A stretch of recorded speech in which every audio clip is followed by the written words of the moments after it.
It's the early hours of June 9th, 68 AD. The mist hangs low over the outskirts of Rome, and in the crumbling ruins of a forgotten villa, the most powerful man on earth is hiding in the shadows, shaking, whispering to himself, clinging to life for just a few more moments.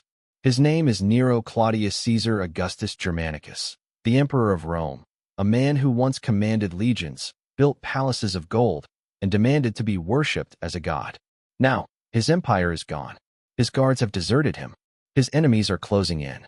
The same man who set cities on fire for art, who murdered his mother, his wife, and anyone who ever defied him, now trembles like a child as he repeats the same phrase over and over.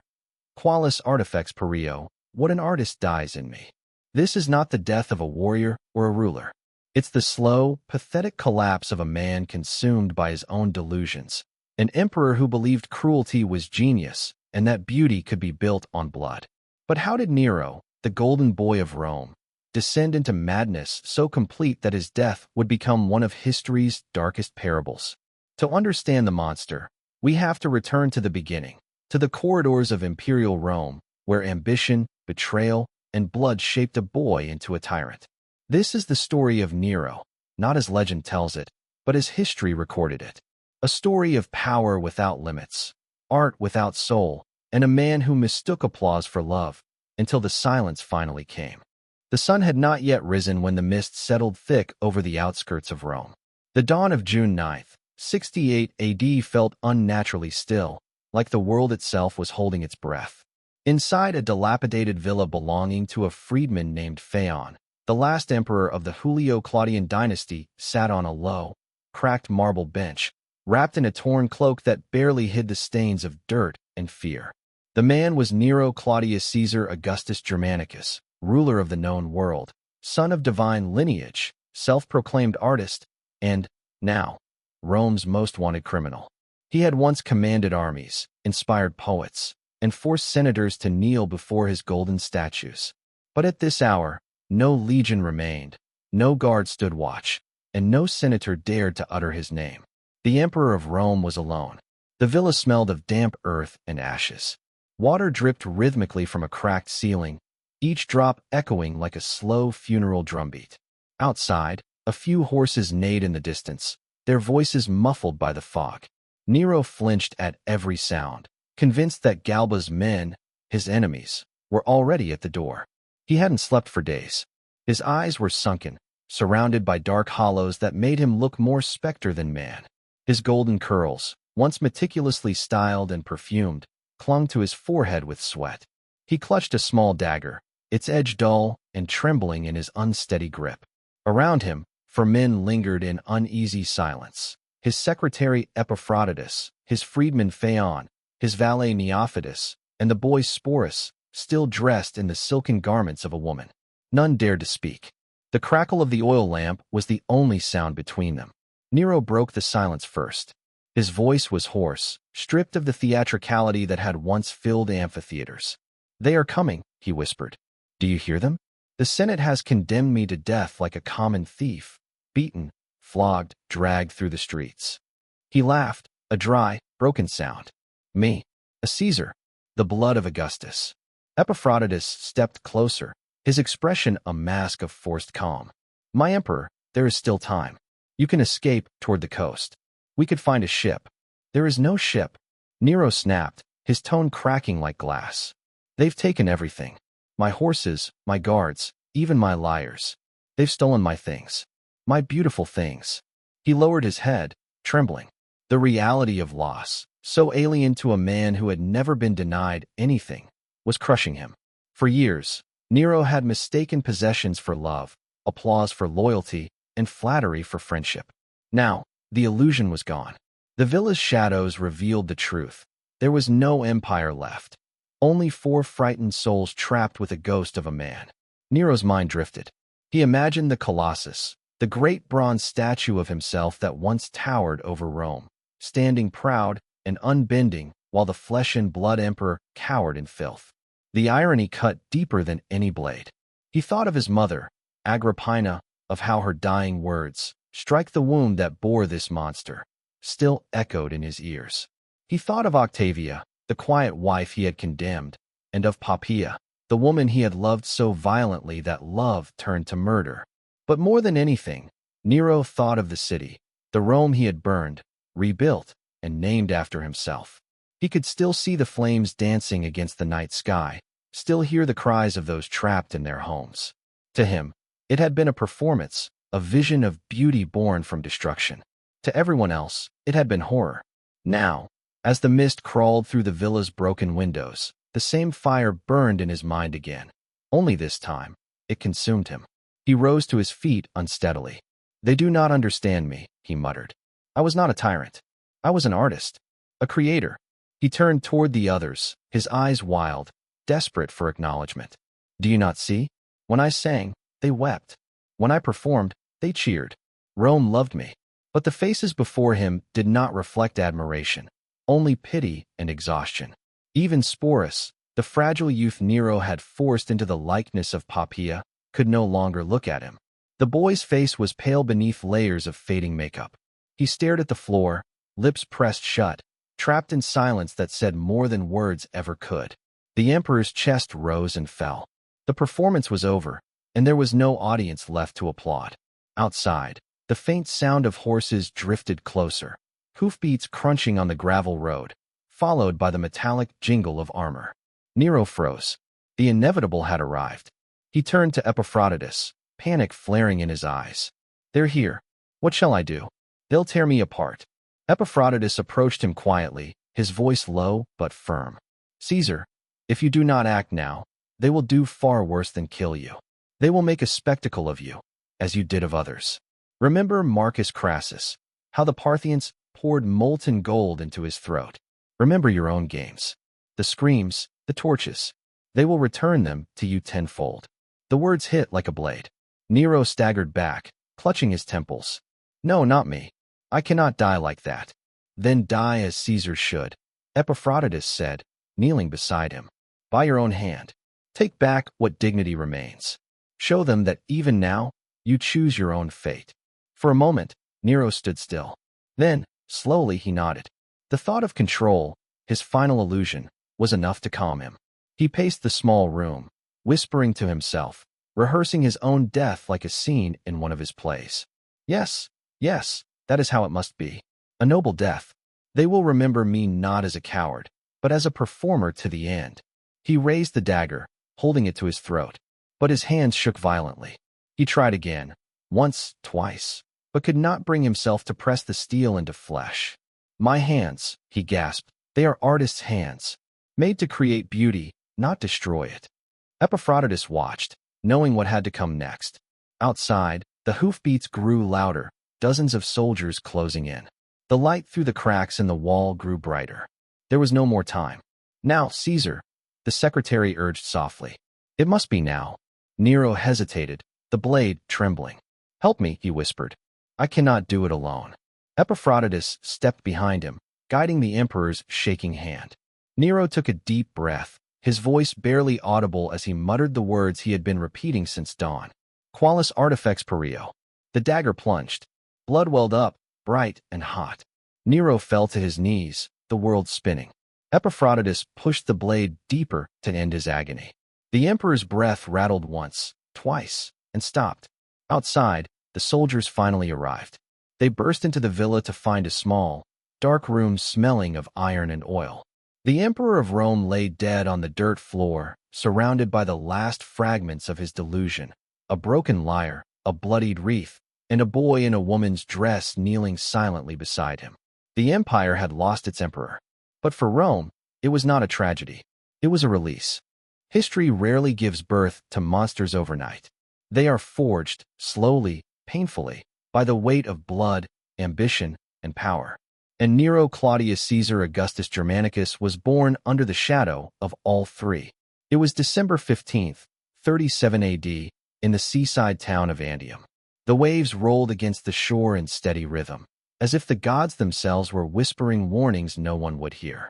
A child entered the world just as the sun broke over the horizon, an omen that the Romans, ever superstitious, took to mean greatness.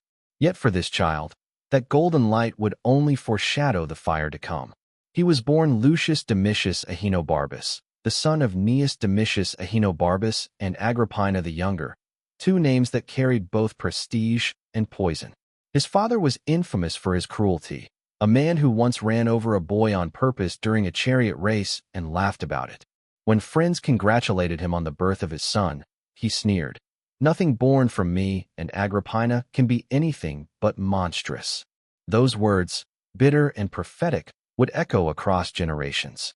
His mother, Agrippina, was something else entirely, a creature of icy intellect and ruthless ambition. She was the great-granddaughter of Augustus, sister to Emperor Caligula, and a woman who had learned from childhood that Rome was not a city of marble, but of daggers. She understood power not as a privilege, but as a weapon, and from the moment Nero took his first breath, she saw him as the blade she would one day wield. But even ambition cannot protect against chaos. When Nero was only 3 years old, his father died. Some whispered of poison, others of disease. Emperor Caligula seized the family's fortune, exiling Agrippina to a barren island and leaving her child in the care of an indifferent aunt and 2 slaves, a dancer and a barber. It was an ironic upbringing for a future emperor, raised among performers and servants, taught nothing of duty, but much about vanity and performance. Those early years hardened Agrippina. She had been humiliated, stripped of power, and separated from her only child. But she survived. When Caligula was assassinated in 41 AD and her uncle Claudius stumbled onto the throne, she returned to Rome with a vengeance. Her beauty had matured into something dangerous, cold, deliberate, imperial. She married a wealthy nobleman, Paesinus Crispus, who conveniently died soon after their wedding, leaving her his entire fortune. With gold in her hands and vengeance in her heart, she began her most audacious seduction yet, the emperor himself. Claudius was not a strong man. He stammered, drooled, and was easily swayed by those who flattered him. Yet he was no fool. He had already survived palace intrigues that would have devoured lesser men. Still, Agrippina was unlike any woman Rome had ever seen. She knew precisely how to play him, part niece, part temptress, part savior. The Roman Senate had to rewrite laws to allow their marriage, but in a city where power bent morality, it was only a minor inconvenience. On their wedding day in 49 AD, the 12-year-old Lucius stood beside his mother, watching her become Empress of Rome. The boy who had once lived in exile was now heir to the greatest empire on earth. From that moment, Agrippina's every move was calculated. She convinced Claudius to adopt her son, giving him a new name, Nero Claudius Caesar Drusus Germanicus, and a direct path to the throne. At 13, Nero donned the toga virilis, symbol of manhood. At 14, he was declared heir, placed above Claudius's biological son, Britannicus. At 15, he was married to Claudius's daughter, Octavia, creating a grotesque web of family ties. Nero was now both stepson and son-in-law to the emperor. But Agrippina's patience had limits. She had clawed her way back from exile, and she would not wait for fate to deliver what she could seize herself. In October 54 AD, Emperor Claudius sat down to a dinner of his favorite dish, mushrooms. Within hours, he was writhing in agony. The imperial physicians claimed it was food poisoning. Rome knew better. Agrippina had finally acted. According to later historians, the poison had been prepared by Locusta, Rome's most notorious female assassin. The first dose failed to kill, and so, under the guise of helping the emperor vomit, a feather dipped in toxin was shoved down his throat. Claudius choked to death as Agrippina watched. Nero was 17 when he became emperor. When the Praetorian Guard proclaimed him ruler of Rome, Agrippina stood beside him, radiant in triumph. The city erupted in celebration, believing a golden age had begun. And for a brief moment, even Nero seemed worthy of their faith. He gave speeches about mercy and justice. He reduced taxes. He declared that the Senate would once again share in power. When asked to sign his first death warrant, he hesitated and said softly, "How I wish I had never learned to write." To the people, it was humility. To Agrippina, it was weakness. Behind the scenes, she ruled in his name. Coins were minted with her image alongside his, an unthinkable act in Rome's history. She sat beside him during Senate meetings, answered petitions, and even received foreign ambassadors. It was no longer the emperor and his mother. It was Empress and her puppet. But Nero was changing. The young man who once trembled before his mother now chafed under her control. He had inherited her ambition, but none of her restraint. He found comfort not in politics, but in performance. Music, poetry, the theater. Where Agrippina saw empire, Nero saw a stage. His tutor, Seneca, a Stoic philosopher, tried to guide him toward reason, teaching him moderation and virtue. Yet even Seneca would later write that teaching Nero was like handing a sword to a madman. As months passed, cracks began to appear. Nero's speeches grew more erratic. He spent nights drinking and composing songs instead of reading state reports. He began to despise the Senate, calling them old statues covered in dust. And most dangerously of all, he began to resent his mother. Agrippina, sensing her influence slipping, tightened her grip. She reminded Nero daily that he owed everything to her, that without her, he was nothing. She expected obedience, gratitude, devotion. Nero gave her only silence. Then, when whispers began spreading that Claudius's true son, Britannicus, might claim the throne when he came of age, Nero's paranoia took root. At a grand banquet, Britannicus asked for a cup of water. The servant poured it from a jug laced with Locusta's poison. The boy collapsed before the entire court, foam spilling from his lips as his young body convulsed. Nero calmly told the guests it was just one of his epileptic fits and ordered the feast to continue. That night, Britannicus was dead. The next morning, Nero ordered a state funeral with full honors. Agrippina understood the message. Her son no longer needed her. The boy she had molded into a king had tasted blood and liked it. The monster was awakening. When Nero Claudius Caesar ascended the throne at just 17, Rome sighed in relief. After the cautious cruelty of Claudius and the madness of Caligula, the empire was ready to believe in hope again. The boy emperor had the face of a poet, the voice of a performer, and the promise of a golden age. In his first months as ruler, Nero seemed determined to live up to that promise. He spoke softly, smiled easily, and issued decrees that painted him as merciful and enlightened. Taxes were reduced. Political prisoners were released. The Senate was restored to dignity, at least on paper. And when an execution order was placed before him, he hesitated, whispering, "How I wish I had never learned to write." To the Roman people, he was a dream reborn, a Caesar who would rule not through fear, but through love. Statues were erected. Poets compared him to Apollo, god of light and music. Crowds chanted his name at games, believing that youth and gentleness had returned to the imperial palace. But behind the golden mask, shadows stirred. For the first few years, the empire was guided not by Nero himself, but by three minds far wiser and far steadier. Agrippina the younger, his mother, Seneca, his philosopher tutor, and Burrus, the commander of the Praetorian Guard. Together, they maintained a fragile balance, a triumvirate that ruled in his name. Agrippina, whose ambition had carried Nero to the throne, saw herself as co-emperor. She appeared beside him during public ceremonies, issued edicts in his name, and even demanded her image be stamped onto imperial coins. Her authority was absolute, at least at first. Seneca and Burrus, however, feared her growing power. They saw in Nero a boy easily molded, and in Agrippina a force that could destroy Rome from within. So they began to feed the young emperor a different narrative, one of independence, masculinity, and destiny. "You are Caesar," Seneca would whisper. "You are the sun, and no mother can eclipse the sun." At first, Nero resisted. He still called his mother Augusta, still sought her approval, still flinched under her gaze. But Agrippina's control tightened like a noose. She dictated his schedule, criticized his decisions, and chastised him publicly for acting like a slave of philosophy. What she could not see was that every scolding word pushed him further toward rebellion. And rebellion found its spark in a woman. Her name was Poppaea Sabina, young, beautiful, cunning, and already married to one of Nero's friends. Poppaea was everything Agrippina was not, seductive where his mother was severe, flattering where she was commanding. She whispered to him not of duty, but of pleasure, not of governance, but of glory. "You are a god among mortals," she told him, "and gods should not bow to their mothers."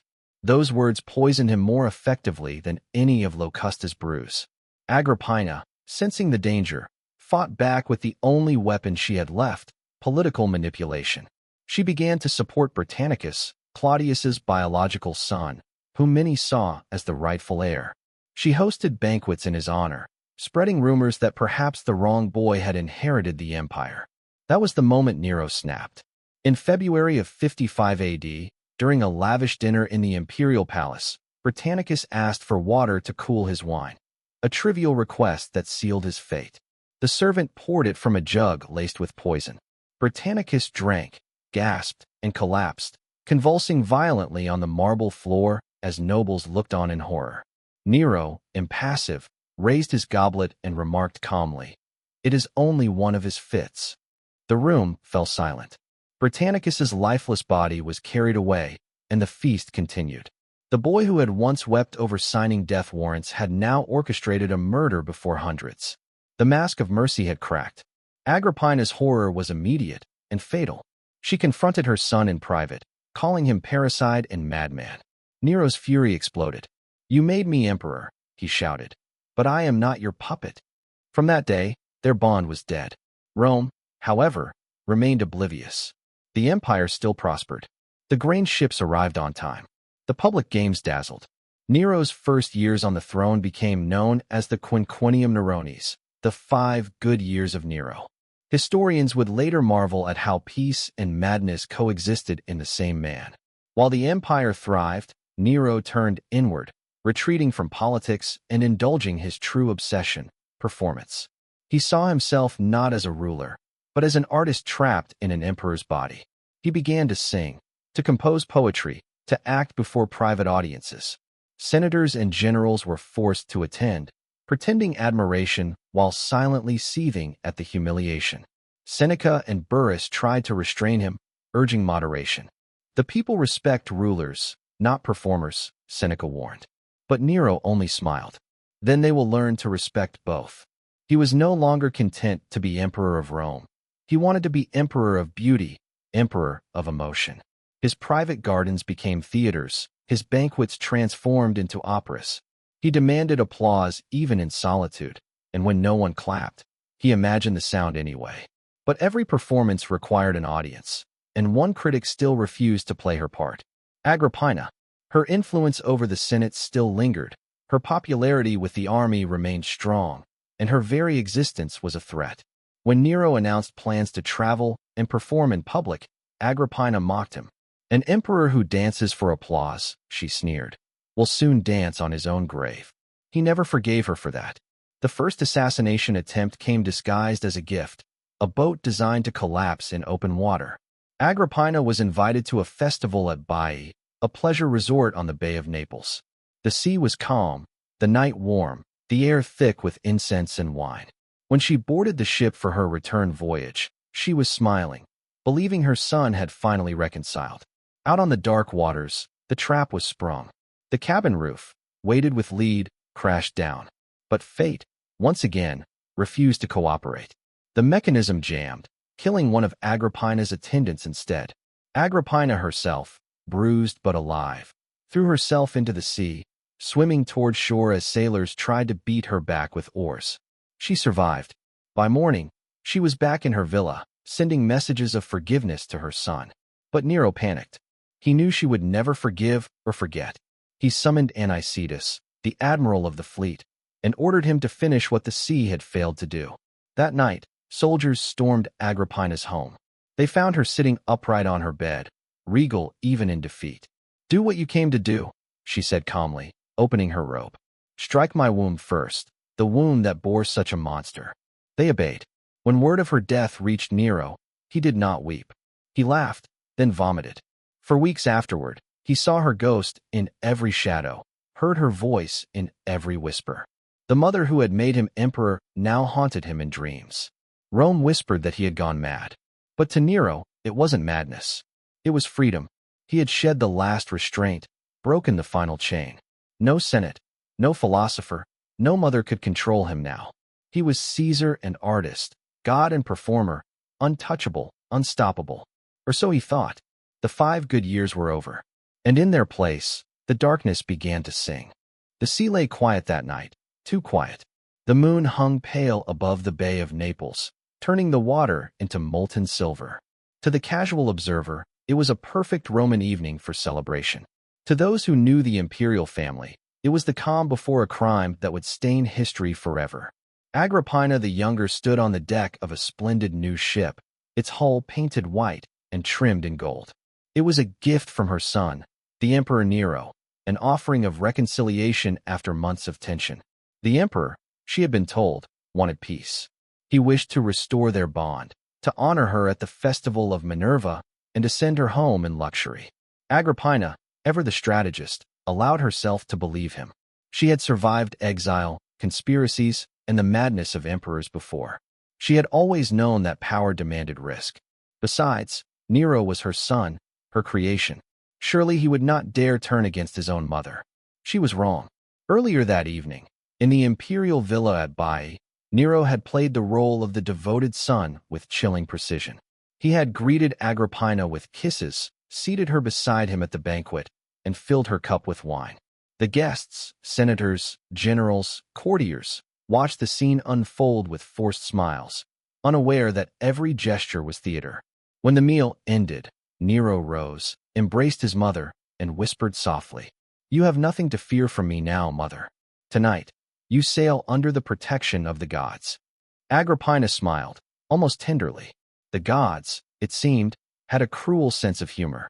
As the ship pushed off from the dock, the air was thick with incense and music.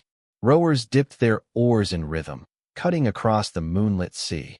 Inside the cabin, Agrippina reclined on a couch beside her loyal attendant Acerronia and her freedwoman Creparia, talking of the evening's festivities. The empress mother felt strangely at peace. Then, without warning, the ceiling gave way. With a thunderous crack, a section of the cabin roof, rigged with hidden weights, collapsed. Beams crashed down, crushing Acerronia instantly. The screams of sailors filled the night as the boat tilted violently. The mechanism designed to sink the vessel had jammed, throwing the deck into chaos. Agrippina, bruised but alive, realized the truth in an instant. The ship was not a gift, it was a trap. Amid the confusion, she dragged herself toward the railing. Her silk robe tangled around her legs, heavy with seawater and blood. Behind her, she could hear men shouting orders, voices she recognized from Nero's household. She didn't hesitate. With the strength of pure survival, she threw herself overboard. The cold bit into her skin as she hit the dark water. The sea closed over her head, muffling the chaos above. She kicked desperately, surfacing just as pieces of the ship began to splinter. The waves slapped against her face, her lungs burned. She could hear oars cutting through the water, voices calling her name, but not with concern. With intent. "Kill her," someone shouted. "Finish it." She turned toward the shore. The villa's torchlights shimmered faintly in the distance. If she could reach them, she might live. She began to swim, each stroke a battle against exhaustion, fear, and betrayal. Behind her, the rowers searched with poles and hooks, stabbing at the water. One struck her shoulder, tearing flesh. Still she swam. When her feet finally touched the sand, she collapsed, gasping, half dead but alive. Servants from her villa rushed to help, dragging her from the surf. Her body was shaking, her hair matted with salt and blood. As they carried her inside, Agrippina whispered through clenched teeth, "Say nothing. No accusations. Tell them I live, by the mercy of the gods." But she knew mercy had nothing to do with it. In Baiae, when word reached Nero that his mother had survived, panic consumed him. He was drunk and trembling, his mind unraveling. "She will come for me," he stammered. "She will tell the Senate I tried to kill her. She will rally the guards." He could still hear her voice, sharp and commanding, echoing in his memory. "You owe your crown to me." That night, Nero paced his chamber, muttering to himself, sweating through his silks. Every sound, the clink of a cup, the shuffle of sandals, made him flinch. At last, his freedman Anicetus, admiral of the fleet, broke the silence. "There is only one way, Caesar," he said coldly. "If she lives, you are lost. Let me finish what began at sea." Nero hesitated for only a moment. Then he nodded. "Do it." The order was given. As the moon climbed higher, a squad of soldiers approached Agrippina's villa. They surrounded it silently, their torches hidden beneath cloaks. Inside, Agrippina sat upright in bed, wrapped in a wool cloak to fight the chill. She was writing a letter to her son, calm, measured, pretending nothing had happened. When she heard footsteps in the courtyard, she set down the stylus. She already knew. Moments later, the door burst open. Anicetus entered first, flanked by armed men. Agrippina did not scream. She did not beg. She straightened her posture, her eyes cold and unflinching. "Do you bring news from my son?" she asked. Anicetus hesitated, perhaps out of shame. "I bring orders," he said. Agrippina looked at him for a long time, then laughed softly, a sound filled with scorn, not fear. "Then do what you came to do. But strike my womb first. That is where this monster was made." The soldiers faltered, unnerved by her composure. But orders were orders. The blades rose. The room filled with the dull, wet sounds of steel meeting flesh. When it was over, the most powerful woman in Rome lay lifeless on her bed, her blood soaking the sheets like spilled ink across parchment. When the news reached Nero, he did not weep. For a brief, surreal moment, he laughed, a high, shrill laugh that startled even his attendants. Then, as the realization sank in, he doubled over, retching violently. "It's done," he gasped. "She's gone. Finally gone." But the ghost of Agrippina would never leave him. From that night on, Nero's dreams were haunted. He saw her face in mirrors, her voice whispered from the walls. He began to believe she watched him from the underworld, waiting to drag him down beside her. Sleep became impossible. He roamed the palace at night, muttering apologies to the empty air. Servants would later swear they saw him speaking to shadows, calling out, "Mother, forgive me." Rome soon learned the truth. Rumors spread like wildfire. How the emperor had murdered his mother, how her spirit cursed the empire. In taverns, in markets, even in the Senate, people whispered that the gods would not forgive such a crime. The title of matricide clung to Nero like a second skin. But for the emperor himself, the deed marked not shame, but liberation. He was no longer the boy who trembled under his mother's commands. He was Caesar, alone, unchallenged, and free to rule as he pleased. The blood of Agrippina was not a burden to him. It was the proof of his divinity. He had broken the chains of mortal obligation. That night, as he stood at the window of his palace overlooking the sea, he whispered into the wind, "Now, at last, I am my own." The waves below shimmered under the moonlight, calm once more. But the calm was an illusion, for the world had just lost its last restraint on a man who would soon mistake power for art, cruelty for creation, and Rome itself for his stage. The murder of Agrippina was not the climax of Nero's story. It was the overture. The curtain had only just begun to rise. The murder of Agrippina should have brought Nero peace. Instead, it unshackled the madness he had kept buried beneath his mother's iron will. Rome watched as the boy who once promised to rule with mercy became a god in his own mind, and a monster in everyone else's. In the months after Agrippina's death, the emperor's behavior shifted from erratic to deranged. Freed from the only person who had ever dared to restrain him, Nero plunged headfirst into a life of excess. He raced chariots in secret arenas built within his palace gardens. He performed as a singer and actor before terrified audiences who dared not applaud too soon or too late. He turned the imperial court into a stage and the empire into his theater. At first, the people tolerated his eccentricities. Rome had long learned to stomach the flaws of its emperors. But what Nero offered was not mere vanity. It was desecration wrapped in spectacle. He called himself Apollo reborn, a god of music and light, yet ruled like Dionysus drunk on power. His palace, once a seat of governance, became a shrine to indulgence. Servants brought him silver trays of figs and honeyed wine at midnight feasts that lasted until dawn. He dressed in golden robes, painted his face with cosmetics, and ordered courtiers to address him as the divine artist. Senators were forced to attend his performances, their trembling hands clapping as the emperor sang verses he had written himself about love, betrayal, and destiny. Poems laced with venom aimed at ghosts only he could see. Among those ghosts was Agrippina. Nero began to hear her voice in the corridors. At first, he laughed it off. Whispers from the imagination, he told himself.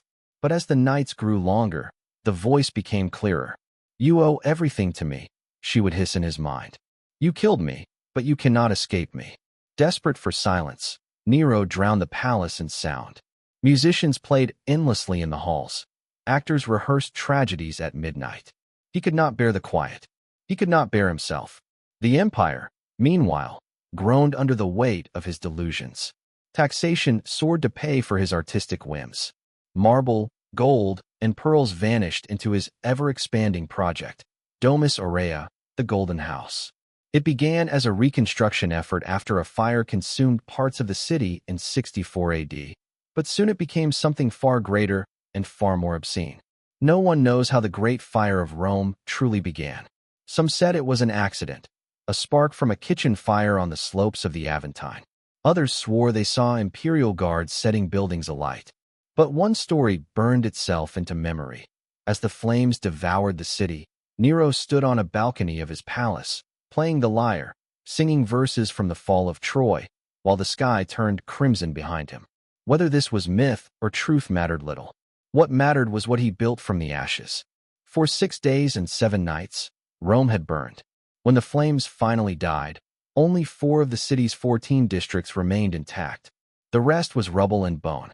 And yet, before the bodies were even buried, Nero's architects were already drawing plans. He envisioned a palace unlike any in history, a city within a city, where the emperor could live as a god among mortals. It would have artificial lakes, rotating dining halls, and frescoed ceilings studded with pearls. Gold leaf would line the walls. Ivory panels would shift mechanically to shower guests with petals and perfume. Finally, Nero declared as he surveyed the ruins, "I can build a home worthy of me." The people were not blind. They whispered that the emperor had burned Rome himself just to make room for his dream. They called him the arsonist Caesar, the man who played music while his people screamed. But Nero had an answer to every rumor, a scapegoat. He blamed a strange Eastern sect, a small group of fanatics who refused to worship Rome's gods. They called themselves Christians. Few Romans understood their beliefs, fewer still cared. But they were perfect for Nero's purpose. He accused them of starting the fire and unleashed a persecution the empire had never seen. The executions were not just punishment, they were performance. At night, the emperor's private gardens became arenas of horror. Christians were sewn into animal skins and torn apart by dogs. Others were nailed to crosses or covered in pitch and set ablaze to light Nero's parties. Guests dined on marble terraces as the human torches burned. Nero, dressed in theatrical robes, recited poetry beside the flames. The screams blended with his music, creating what he called a harmony of art and truth. Those who attended could not speak of what they saw. Those who refused to attend disappeared. Rome had become a stage for one man's madness. But not even murder could quiet the growing unrest. Senators plotted in whispers. The Praetorian Guard, once fiercely loyal, began to doubt their emperor's sanity. Provincial governors wrote letters to one another, asking if Rome had lost its mind, or merely its soul. The death of his wife Octavia had already shocked the empire. The empress, virtuous, beloved, blameless, had been exiled and then executed under false charges of treason. Her head was brought to Nero's mistress, Poppaea Sabina, as a wedding gift. Poppaea had triumphed, but her victory was short-lived. In 65 AD, pregnant with Nero's child, she died after a violent quarrel.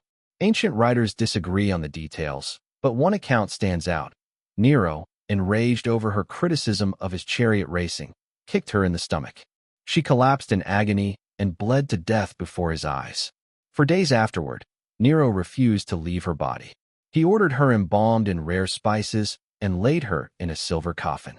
He spoke to her corpse as if she still lived, whispering apologies, then breaking into laughter.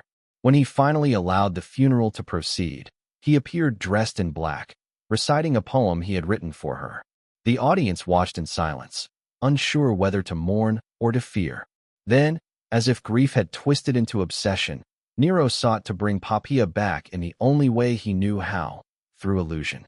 He found a young slave boy named Sporus, whose delicate face resembled hers.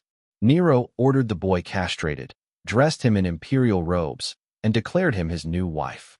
The mock wedding was attended by the entire court. Senators stood in stunned disbelief as the emperor placed a veil over the boy's head and called him empress. Rome whispered that the emperor had married a ghost. From that point on, reality lost meaning. Nero no longer saw himself as mortal. He performed as a god, demanded temples in his name, and imagined history as his script. Every act of cruelty, every death, was another scene in his masterpiece. But even gods can fall silent. By 67 AD, rebellion simmered across the provinces. Armies in Spain and Gaul rose against him. The Praetorians defected.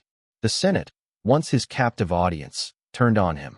As the empire slipped from his grasp, Nero retreated deeper into fantasy. He practiced tragic monologues in front of mirrors, imagining his downfall as an act of divine art. "If I must die," he said, "let it be beautiful." He did not understand that beauty had long since abandoned him. The boy who had murdered his mother to be free now found himself chained to his own delusion. The artist who sought immortality in art would instead be remembered for fire, blood, and ruin. Nero had reached the point of no return. The monster had become the showman, and soon, the stage itself would collapse. By the year 68 AD, the music had stopped echoing in Nero's golden halls. The empire that once trembled at his voice now whispered for his death. The emperor who had demanded to be loved as a god found himself surrounded by silence, the kind that comes before the fall. Across the provinces, rebellion spread like fire. In Spain, Governor Galba had declared himself emperor. In Gaul, the legions mutinied.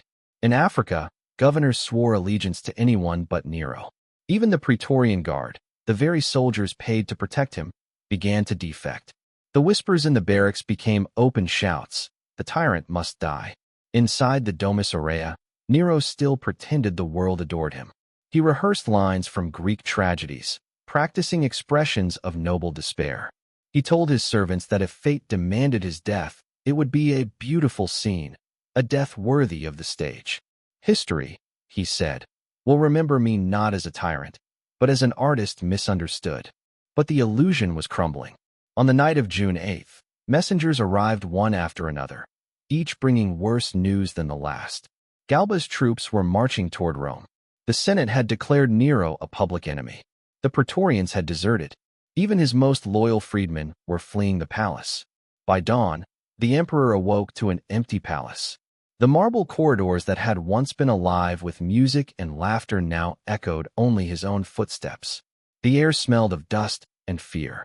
His servants had stolen what they could: gold cups, silver lyres, even his jeweled sandals. The emperor of the world was alone. "Have they all betrayed me?" he whispered to Sporus, the pale, delicate youth who still lingered at his side. Sporus said nothing.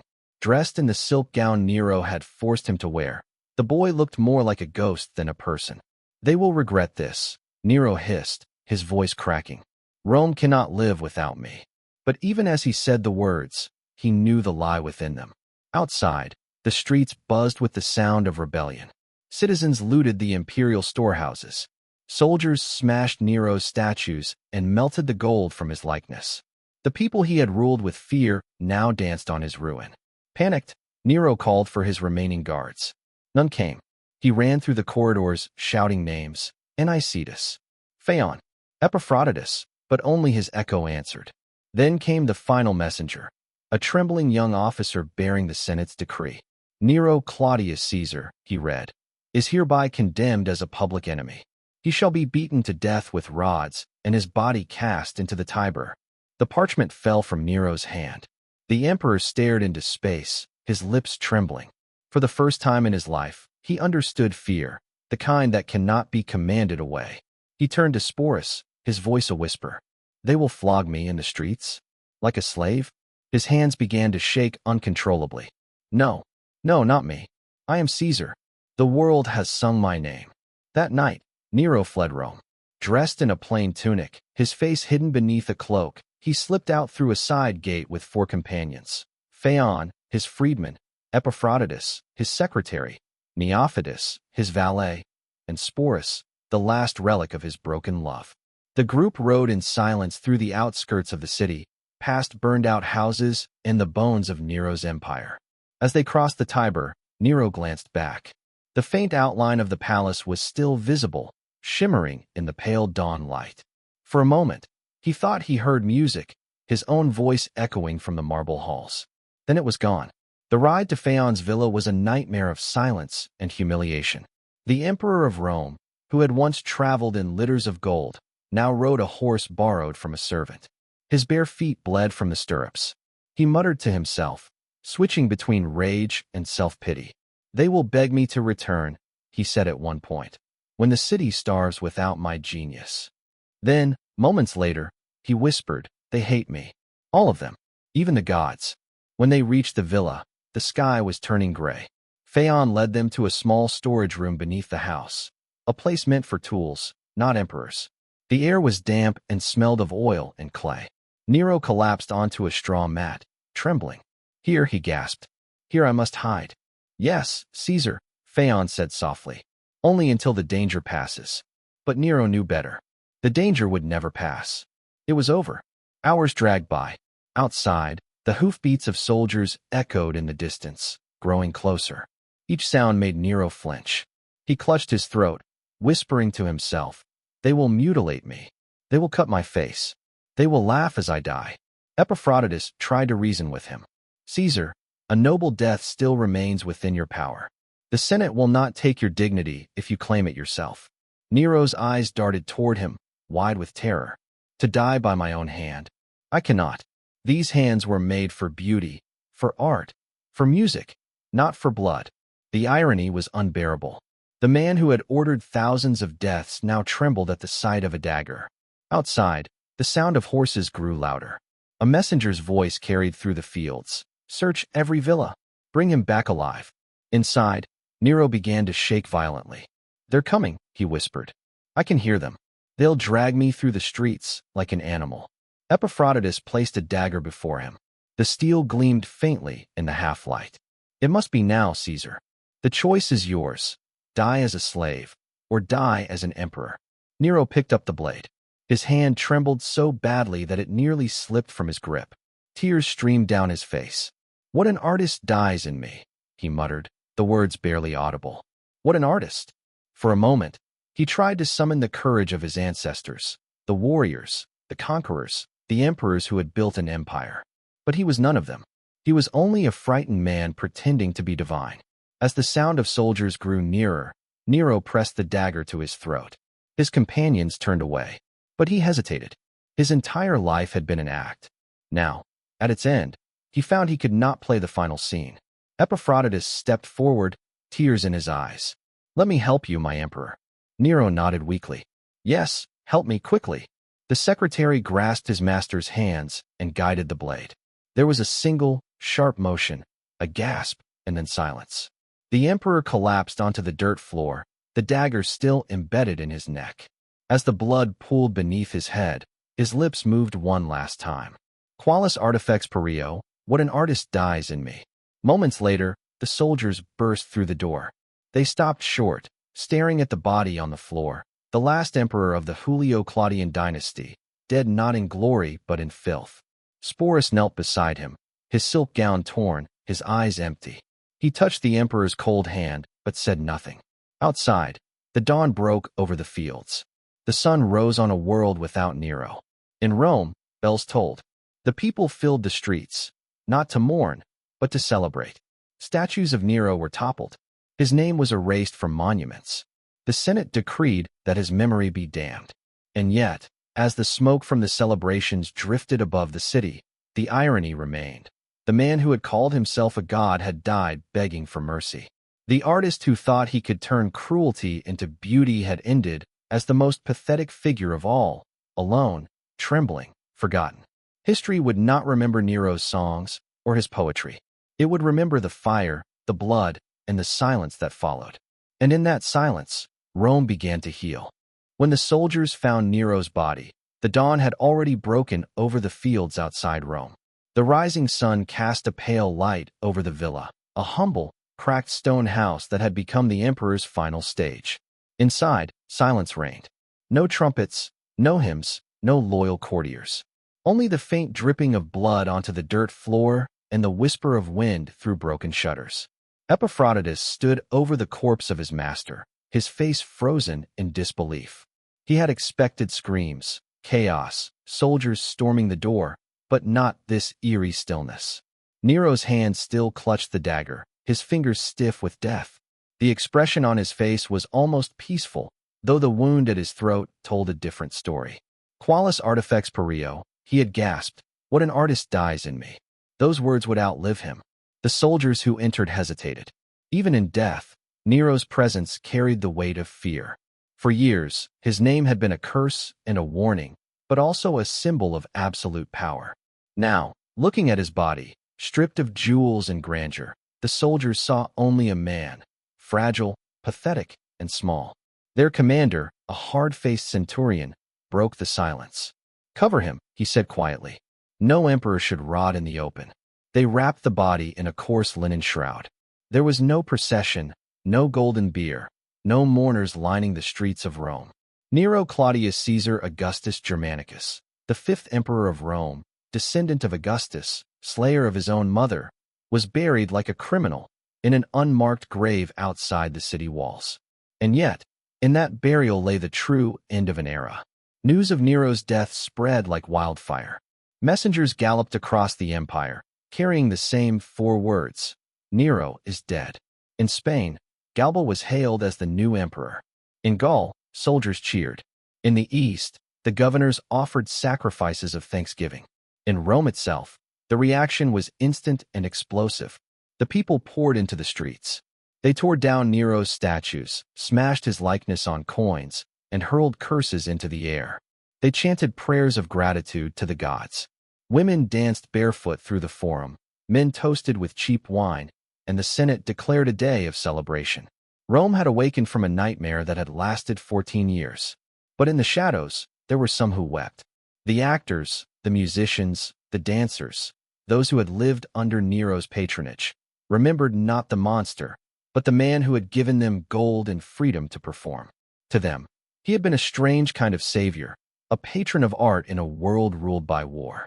They whispered that the emperor had not truly died, that he had escaped to the east, where he would one day return. This myth would grow, feeding cults of devotion that spread through Greece and Asia Minor. There would be false Neros, impostors claiming to be the emperor reborn, and peasants would flock to them, hoping for the return of the mad artist who had once made Rome tremble. But in truth, the real Nero was gone, and with him, the Julio-Claudian dynasty. Rome now faced a power vacuum that would plunge the empire into chaos. Within a single year, 4 men would claim the throne: Galba, Otho, Vitellius, and Vespasian, each rising and falling in bloody succession. Civil war erupted across the provinces. Legions fought legions, cities burned, and the Tiber ran red with the blood of Rome's own citizens. The empire survived, but it would never again be the same. Nero's reign had exposed the fatal flaw at the heart of imperial rule, that absolute power, given to one man, could destroy even the greatest civilization. Historians like Tacitus, Suetonius, and Cassius Dio would later struggle to describe the full extent of Nero's crimes. Their writings, filled with disgust and fascination, read like the testimony of men haunted by what they had witnessed. They wrote of a ruler who fancied himself divine, who called himself poet and god, but who left behind only ash and ruin. Tacitus described him as the enemy of mankind. Suetonius catalogued his atrocities like an accountant of hell: the matricide, the fire, the executions, the madness. Cassius Dio called him a beast in human form. And yet, even they could not entirely dismiss his strange magnetism. Beneath the madness, there was something almost theatrical, as if Nero had lived his entire life as a tragic character in a play he himself had written. He sought beauty in destruction, immortality in infamy. He failed at both, but in his failure, he achieved a darker kind of fame. His golden house, the Domus Aurea, stood as the ultimate symbol of his excess. The palace stretched across hundreds of acres, a gleaming labyrinth of gold, ivory, and jewels. At its center stood the colossal bronze statue of Nero himself, the Colossus Neronis, over 100 feet tall. The emperor had ordered it to face the rising sun, declaring that he would shine forever over Rome. After his death, the new emperors could not bear the sight of it. They buried his palace beneath layers of earth and concrete, built public baths over its ruins, and eventually replaced his statue with the Colosseum, a monument not to imperial ego, but to the Roman people. The irony was perfect. Where Nero had built a shrine to himself, Rome built an arena of blood and glory, the people's theater replacing the emperor's dream. The Colosseum would stand for centuries, while Nero's name became a curse whispered in history's shadow. And yet, his story would not die. Artists, poets, and chroniclers across generations would return to him, fascinated, repelled, and strangely sympathetic. He was everything humanity feared in its rulers: cruel, vain, unrestrained. But he was also everything it secretly recognized in itself: the hunger for beauty, the thirst for power, the terror of being forgotten. Centuries later, the philosopher Montaigne would write, "There is a Nero within us all, the tyrant who wishes to be adored." In this way, Nero achieved the immortality he craved, not as a god, not as an artist, but as a warning. The story of Nero is not merely about a fallen emperor. It is about what happens when ambition devours morality, when art loses its soul to vanity, when a man confuses applause with love. He was born into power, forged in blood, and crowned by murder. He burned cities to rewrite history, killed his family to feel free, and performed his own death as a final act of art. And yet, for all his cruelty, his ending remains deeply human. Beneath the gold and madness, Nero was just a man, terrified of silence, desperate to be remembered. His empire of fire turned to dust, his songs to whispers. And in that dust, Rome rebuilt itself, stronger, colder, wiser. The last words of Tacitus echo like a closing curtain over Nero's tragedy. The world rejoiced, yet there were those who mourned. In the end, perhaps that was Nero's greatest legacy. Not the palace, not the fire, not the terror, but the eternal reminder that every empire, no matter how divine it believes itself to be, stands only one man's madness away from ruin. The artist had died. The monster had perished. And from their ashes, Rome, like the phoenix, rose again. History does not easily forget monsters, especially those who believe themselves gods. Nero's name, centuries after his death, still echoed through marble corridors, whispered in the prayers of the fearful, and cursed in the writings of the wise.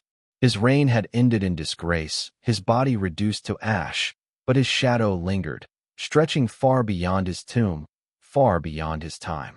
In the decades following his death, stories about Nero began to twist and multiply. Some said he had escaped the villa and fled east, where he was welcomed by the Parthians and crowned anew as a king of artists. Others claimed he wandered in disguise, performing in taverns and marketplaces, singing his old verses to those who would listen. The empire may have buried him, but rumor refused to let him die. In the crowded streets of Rome, children whispered that Nero's ghost walked at night, playing his lyre beneath the moon. Sailors swore that when storms struck the sea, they could hear faint music in the thunder, the emperor's voice, begging the gods for applause. Yet not all of Rome's people feared his memory. Some missed him. The poor remembered the bread and circuses, the lavish games he had hosted, the nights when gold coins were thrown from his balcony into the crowd. For a generation raised on spectacle, Nero's cruelty was forgiven, even romanticized. He became a paradox, both villain and muse, tyrant and artist. Even centuries later, his image haunted the minds of emperors who followed. Domitian imitated his mannerisms. Elagabalus copied his excesses. Caligula's madness had inspired terror, but Nero's inspired fascination. There was something theatrical about him, as if he had been playing a role written by fate itself. But history, like Rome, has no patience for illusions. When archaeologists centuries later uncovered the ruins of Nero's Domus Aurea, they found the walls still covered in gold leaf, the ceilings painted with swirling gods and mythic creatures.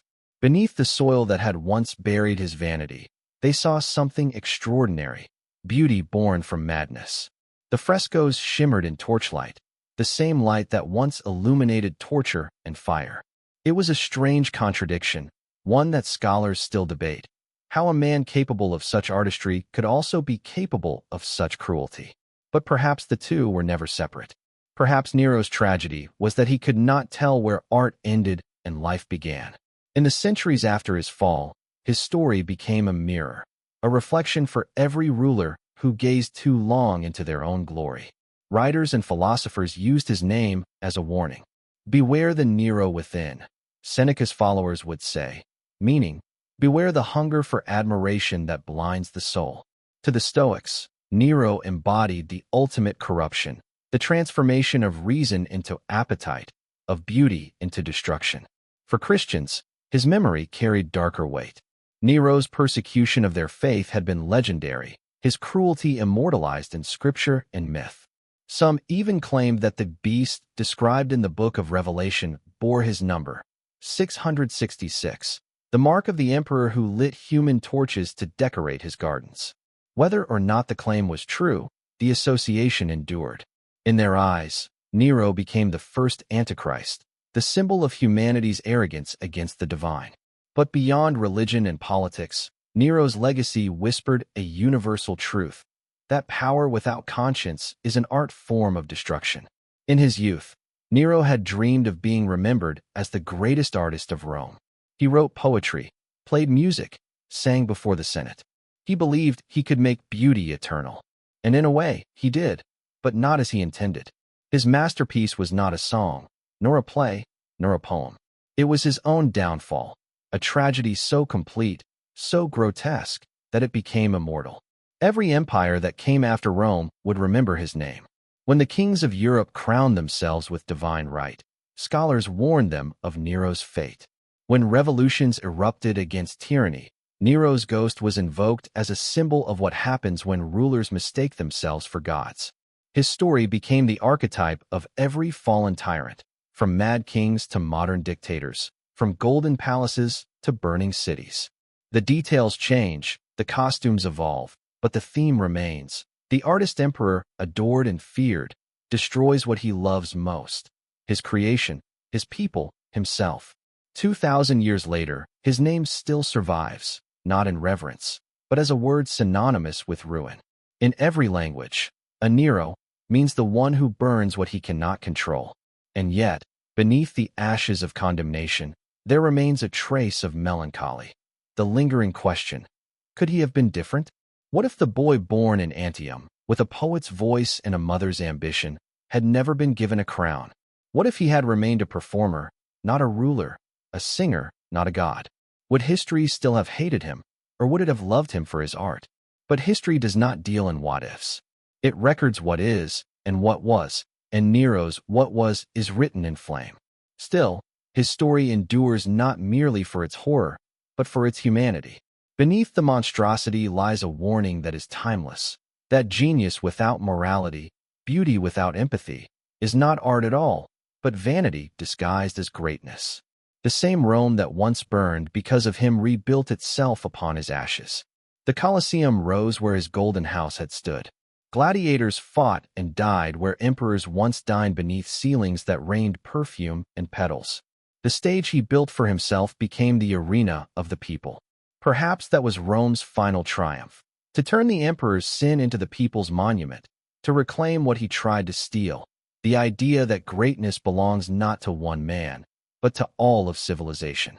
Centuries later, as historians walked through the buried corridors of the Domus Aurea, they found inscriptions carved by unknown hands, words written by the slaves and workers who built the palace. The gold will fade, the stones will crack, but the truth will outlast us all. It was as if time itself had spoken, reminding us that the empires of men are fragile, but their lessons endure. Nero wanted eternity, and in a sense, he achieved it. His name became eternal not through worship, but through warning. His empire fell, his art vanished, but the story of his fall remained, a cautionary masterpiece written in blood and fire. In the end, Nero was not simply the villain of Rome. He was its reflection. His madness mirrored the empire's own arrogance, its hunger for glory, its addiction to spectacle. He was Rome at its most brilliant and its most broken, both creator and destroyer. And so, as history's curtain falls on the tale of Nero, one truth shines through the smoke of centuries. The world will always remember the artist who mistook destruction for art, and the empire that learned, too late, that beauty without mercy is the beginning of its own end. The echo of his final words still drifts through time, haunting, and ironic. A final note in the symphony of human folly. Qualis artifex perio. What an artist dies in me. And what a warning he left behind. 2,000 years have passed since the last breath of Nero Claudius Caesar, yet his echo still trembles through time. Empires have risen and fallen. Languages have changed. The stones of Rome have been worn by centuries of wind and rain, but his story endures. It lingers like smoke after a great fire, haunting every age that believes itself immune to corruption, every leader who mistakes applause for love.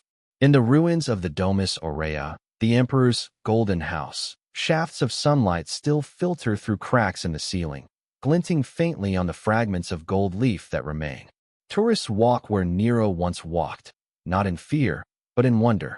The walls that once echoed with screams and music now hum only with the whispers of guides retelling his crimes.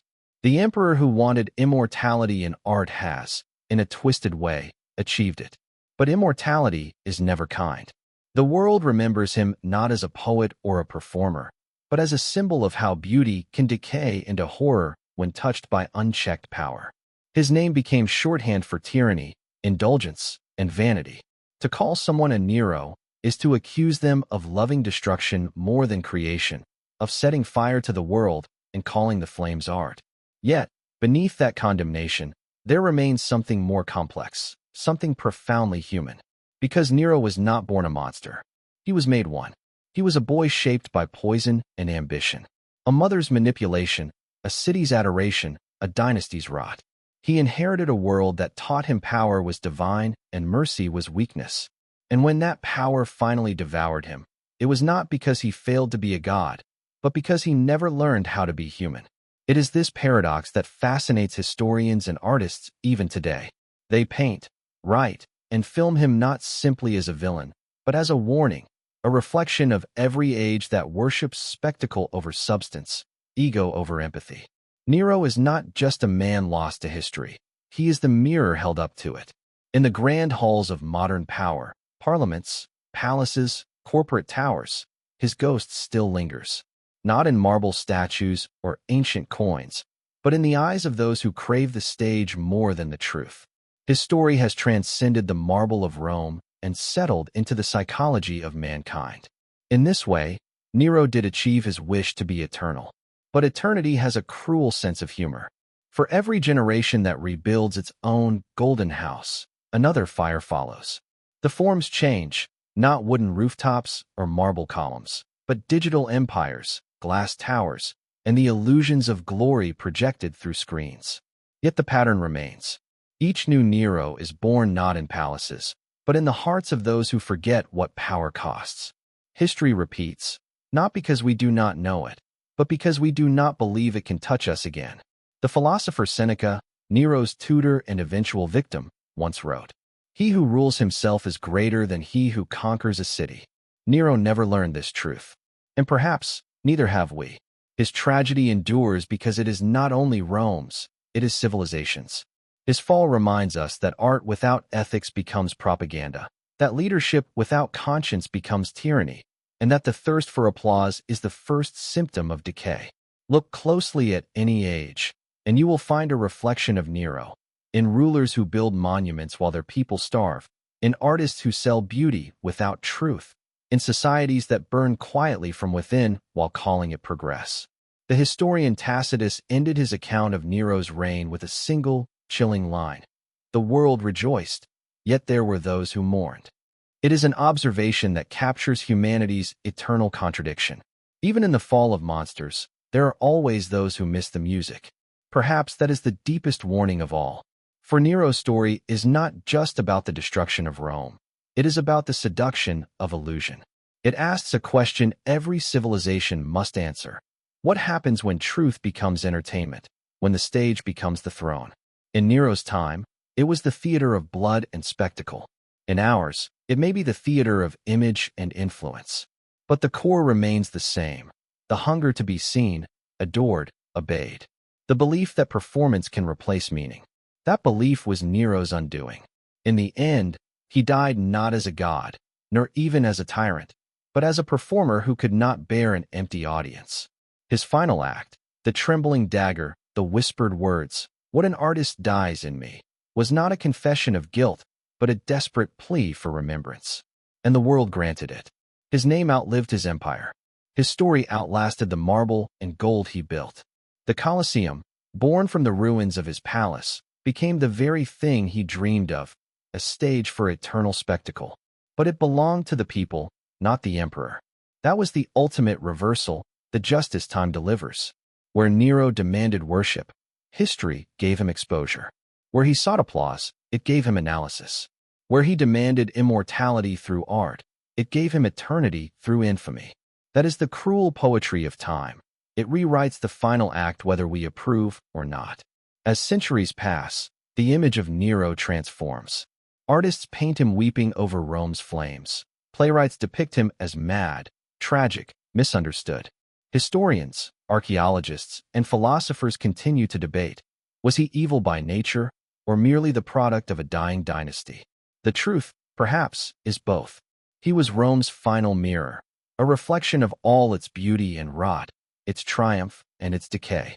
When he died, so too did the first empire of the West's innocence. Rome would rise again, but it would never again believe in its own purity.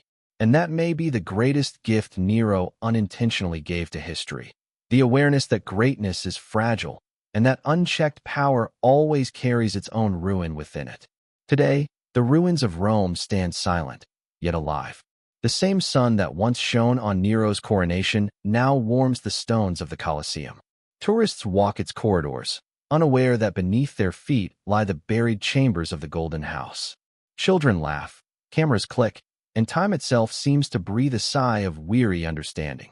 Nero has become what he always wanted, unforgettable. But the world remembers him not in admiration, but in mourning.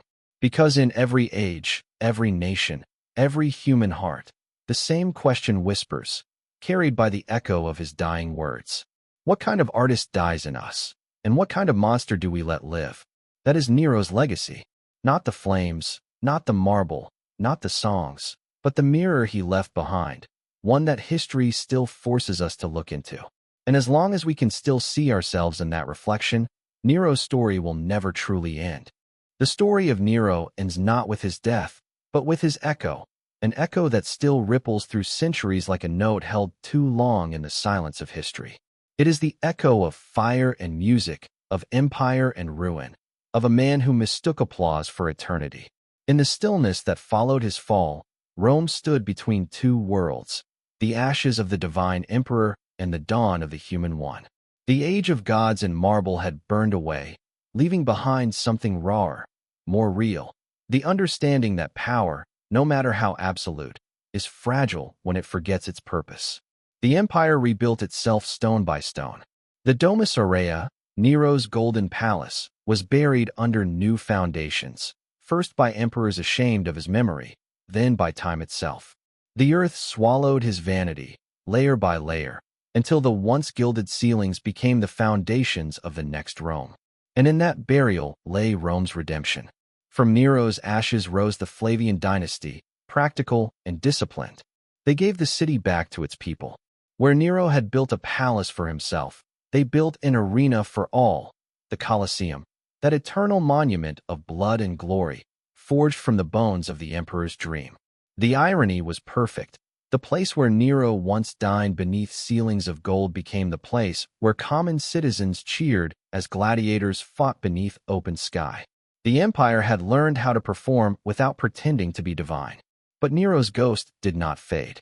He lingered in the corners of history, in whispered tales, in fearful superstitions, in the dreams of rulers who came after him. Some claim to have seen him in visions, singing beside rivers of fire, wearing his crown of laurel and flame, smiling as Rome burned anew. Others believed he would return one day, that his death had been a lie, that he had fled east to raise a new army and reclaim his throne. Then Nero redivivus, myth would outlive the empire itself. False Neros appeared again and again over the centuries, each claiming to be the resurrected emperor. Even 100 years after his death, people in Asia Minor still left offerings to statues of Nero, praying for the return of the god who was betrayed by Rome. It was madness, and yet strangely fitting. For Nero's life had always been a performance, and what is legend but the longest act of all?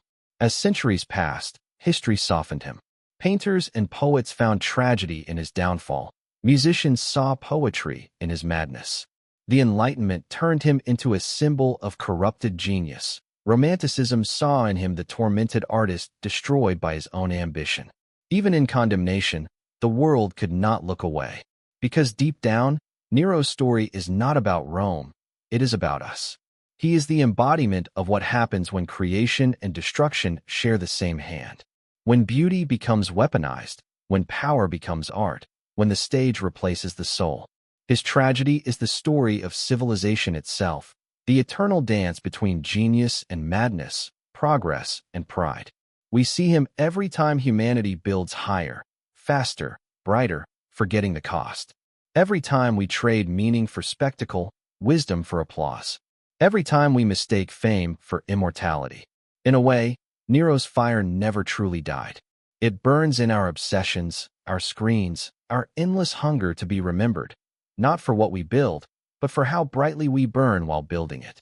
And yet, there is also redemption in remembering him. Because to remember Nero is to remember where the line lies, and what happens when it's crossed.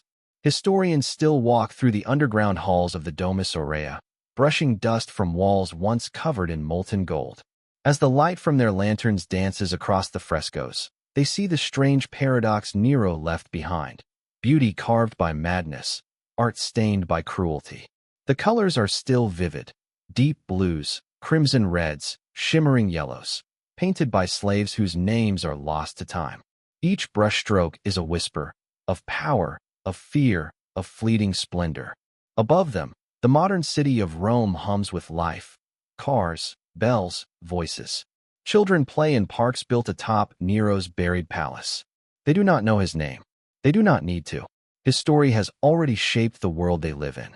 Because every civilization, in its own way, must confront its Nero, the part of itself that desires greatness without goodness, admiration without compassion, control without conscience. For all his horror, Nero gave history a gift, a mirror that never stops reflecting. When the Colosseum gleams at sunset, when the ruins of Rome glow under streetlights, when tourists whisper in awe at the magnitude of empire, Nero is there, in the silence between admiration and warning. He is the whisper that says, "Remember what this cost." And perhaps that is the truest immortality of all, not the kind Nero sought, but the kind he became. A story so enduring that it outlasted even the empire that tried to erase him. In the vast tapestry of time, his figure is a single thread, dark but essential. Remove it, and the whole pattern loses meaning. Keep it, and the pattern tells the full truth, that light and shadow are inseparable, that creation and destruction often share a name. When we look back at Nero, we are not only seeing a man.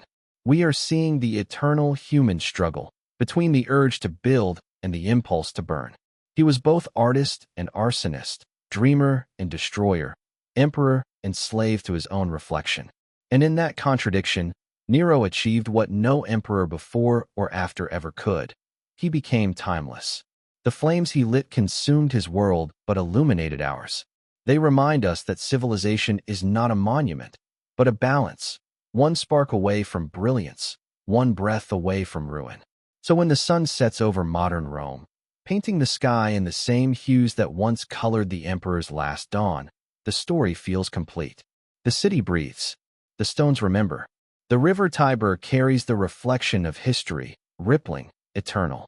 And somewhere, in the fading light, one can almost imagine him, the boy emperor with the lyre, standing on the edge of the stage, his voice echoing across time. What an artist dies in me. But this time, there is no applause. Only the long, quiet silence of a world that has finally learned the lesson. The curtain falls. The music fades. And from the darkness, a single truth remains. That even in ruin, beauty survives. And from every fall, humanity finds the will to rise again. The curtain has fallen. The music has faded. Yet the echo of Nero's story still hums quietly beneath the stones of Rome. An echo that belongs not only to one emperor, but to humanity itself. It is the echo of ambition turned inward, of beauty corrupted by vanity, of genius consumed by its own reflection. Nero dreamed of eternity through art, but achieved it through ruin.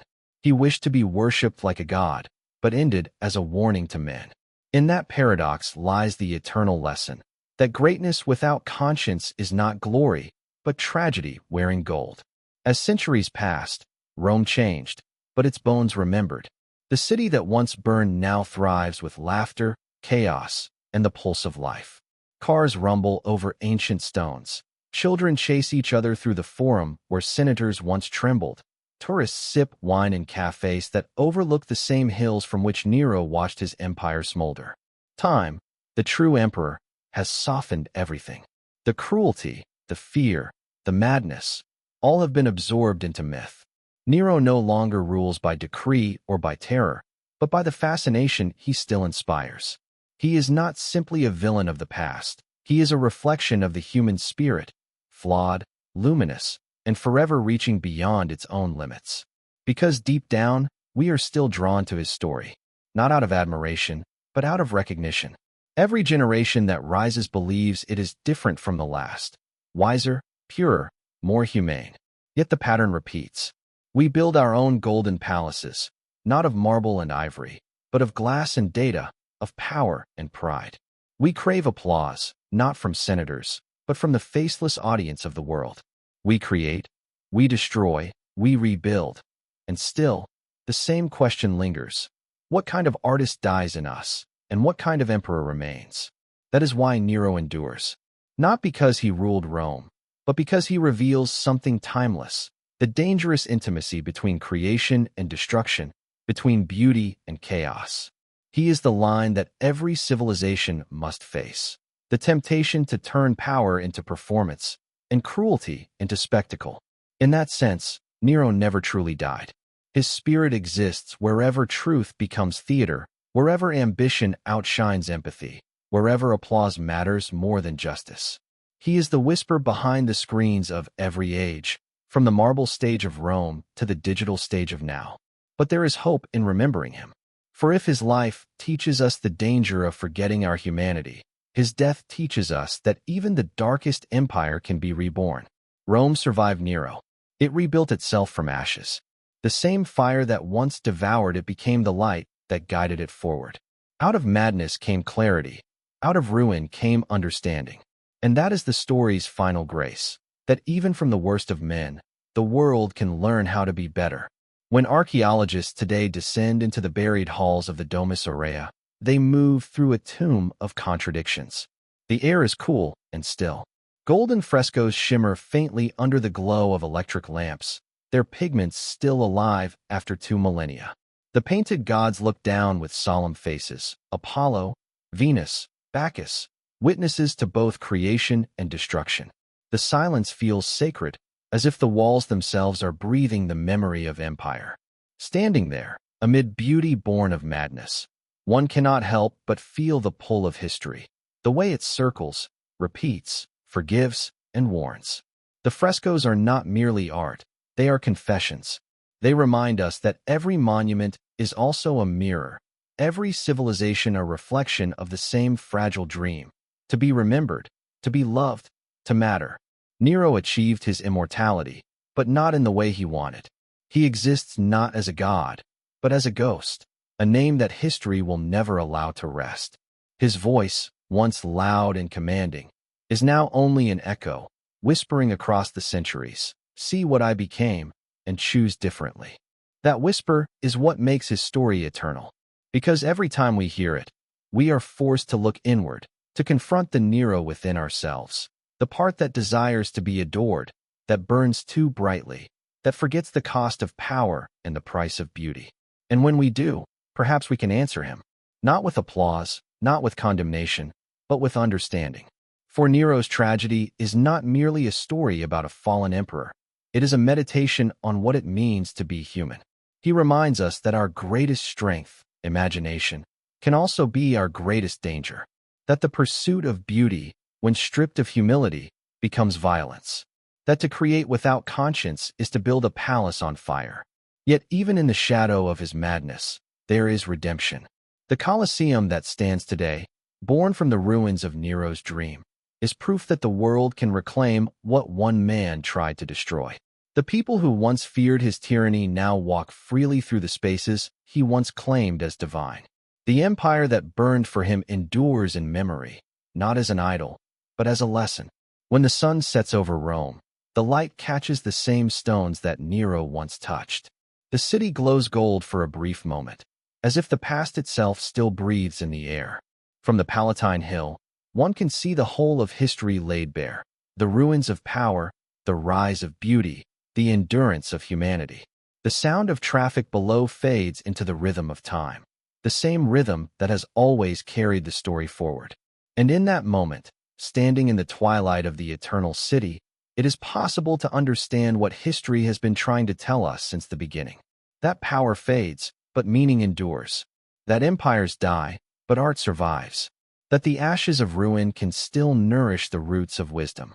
Nero's fire destroyed much, but it also revealed something that cannot burn, the capacity of humankind to learn, to rebuild, and to rise again. So let the curtain fall. Let the torches fade. The story is finished, but its echo continues. In every act of creation born from conscience, in every artist who remembers the weight of truth, in every civilization that chooses mercy over spectacle. The emperor is gone. The empire remains. The stage is empty, but the lesson stands. For as long as the world burns with ambition, and as long as it rebuilds with hope, Nero's voice will linger, not as the cry of a god, but as the reminder of a man. And if we listen closely, through the noise of centuries, we can still hear the faintest whisper rising from the ruins of his golden palace. Not of power, not of pride, but of understanding. Let the fire teach you what I could not. And in that quiet wisdom, in the balance between flame and light, humanity takes its final bow, and the eternal story of Rome, of art, of redemption, begins anew.